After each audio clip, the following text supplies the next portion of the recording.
Hei, velkommen tilbake til Infinigate TV og HackCON 11. Vi har hatt en speaker her, det er fra Sophos, Chet Wisniewski. Welcome, Chet. Thanks for having me. You just finished your talk. So could you tell us what it was about? Sure. Well, it was called When Penguins Attack, and the idea was to talk a bit about how Linux plays a role in the malware ecosystem. I think most people consider the malware problem to largely be a Windows issue, and certainly the victims of most malware attacks are on Windows.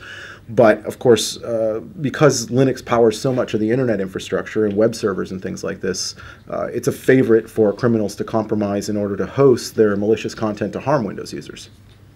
Right. So that's so you've done some research and you presented the findings here, and so most of these web servers that you found were in fact Linux servers.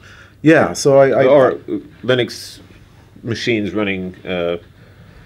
So was it Apache that was top or mostly represented? Yeah, so it was about 22,000 sites were online from the last week's data that I had from our labs, and so I went and kind of interrogated those 22,000 servers, and about 89% or so were some sort of Unix or Linux, non-Windows, let's say, web servers, and then of those, 56% or so were, in fact, Apache was the primary web server, followed by Nginx. So, do you have any thoughts on why it is in fact like this, or? Well, it's impossible to know for sure without actually compromising the boxes again to see precisely what the administrators have done wrong. But looking at the evidence of the versions of the web server software that's being run, the content management systems that are being used, this type of thing, you can sort of tell that most of them appear to be unpatched, meaning they haven't really been maintained properly. The other thing that we know from other research we've done in Sophos Labs is that often credential theft plays a big role in this as well. So in particular web servers, people still have a tendency to use things like FTP to post their web pages for their web development team. And so if those credentials get compromised through malware infections of the web designers, right, then the bad guys have login IDs and they can just log in and do anything they want. So any geographical distribution, anything that sticks out?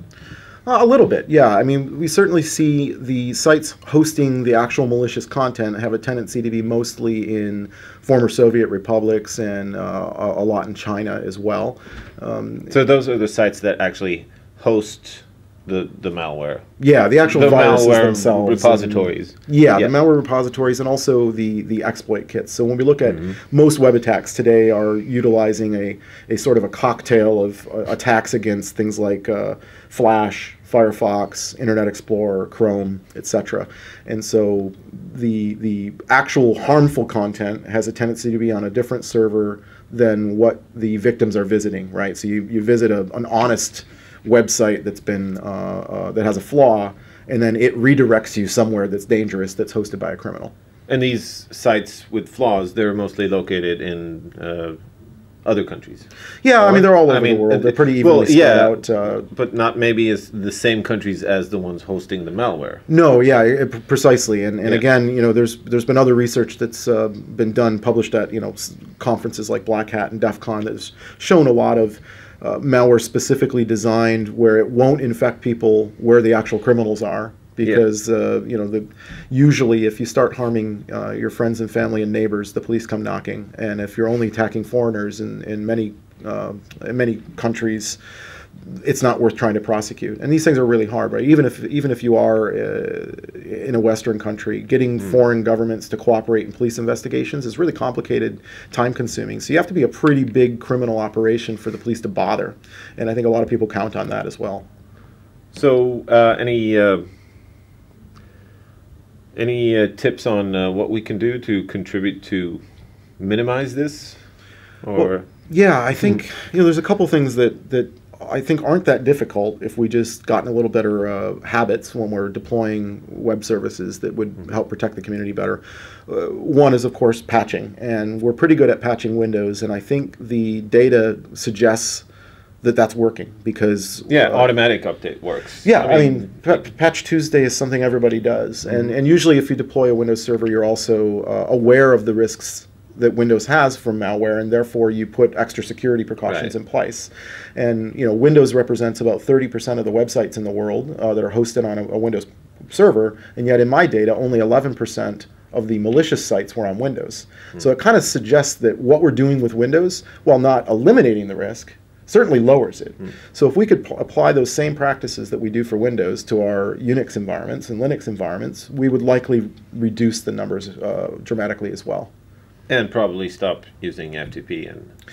Well, yeah, using insecure protocols is a big problem, and also, it's 2015 now. I think two-factor authentication may be difficult for end users. Like, it may be hard for us to get our banks to want to do it, maybe, and that kind of thing. But when we're talking about administering servers that represent our brands, our companies, these types of things, I don't think it's too much inconvenience for professional IT administrators to have to go use something like Google Authenticator or an RSA token or some sort of a second factor. Adding the code, I guess, and taking the time to just configure it properly. Yeah, I mean it's one of those things again. In Windows, you go through usually a whole process of hardening something before you put it on the web, and I think not enough people are creating that checklist for their Unix environments on this idea that they don't get malware.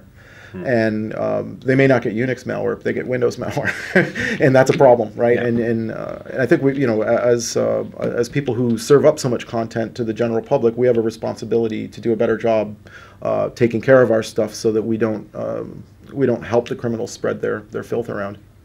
Agreed. Thanks for coming, and thanks for sharing with us. Thanks for having me in Oslo.